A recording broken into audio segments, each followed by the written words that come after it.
Suso ba yung tawag dyan? Kinakain yan eh. Ang sarap niyang gataan. Ang dami ko ang nakuhang clams at mga shell. Tapos ginawa ko siyang pang home decor sa bahay. Tingnan nyo, Mi. Ang ganda. Ito yung kinokolekta ko kapag pupunta kami ng beach kasi ilalagay ko siyang, ginagawa ko siyang pang display sa halaman. Alam niyo yung pang lagay doon sa halaman. Ayun o. Ang cute.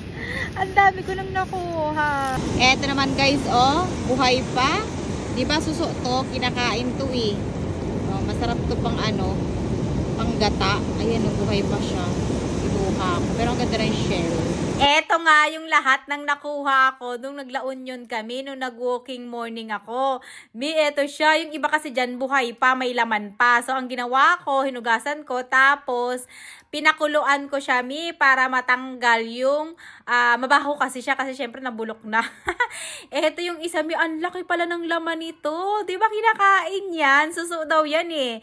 Eto naman yung iba, maraming may laman pa dyan. Tapos ito yung ginawa ko. Nung pagkatapos kong pakuluan, binabad ko siya sa init. Tapos yung wala ng amoy, eto na, nilagay ko na siya sa halaman. Ito yung yucca plant ko na pwede nyong gawing pang display. Di ba ang cute niya kapag may ganyan yung may shell-shell. Ayan, ginagawa ko siya. Kaya ito yung pinupulot ko kapag nag-beach kami. Ang ganda niyang pang home decor, Mi.